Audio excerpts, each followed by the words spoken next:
राज्याचं लक्ष लागलेल्या सोलापूर महापालिकेचे निकाल हाती आले असून या ठिकाणी भाजपची सरशी झाल्याचं दिसतंय। सोलापूर महापालिकेतील प्रभाग क्रमांक 2 कडे राज्याचं लक्ष लागलं होतं।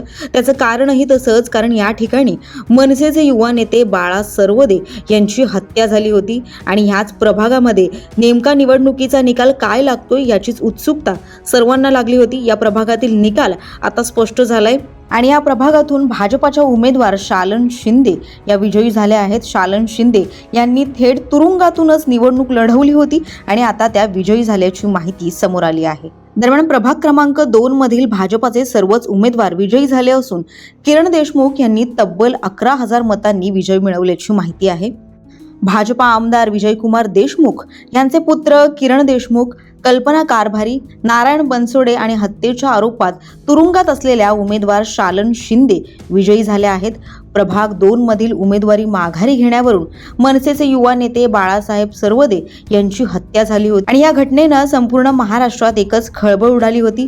येथील प्रभागातील विजयी उमेदवारांची अधिकृत आकडेवारी अद्यापही यायची आहे, मात्र सुमारे 4,000 मतांनी शालन शिंदे विजयी झाल्याचं बोललं जातंय।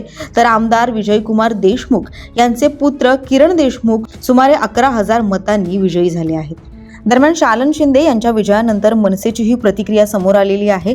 एखाद्या व्यक्तीची हत्या झाल्यानंतरही तुरुंगात असलेला उमेदवार विजयी होत असेल तर समाजानं मतदार म्हणून याचा गांभीर्यानं विचार करावा, असं मनसेचे सोलापूर लोकसभा प्रमुख प्रशांत इंगळे यांनी म्हटलं आहे।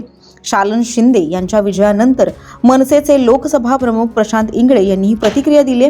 या गंभीर गुन्ह्याप्रकरणी भाजपा उमेदवार शालन शंकर शिंदे यांच्यासह एकूण 15 जणांवर गुन्हा दाखल करण्यात आला आहे।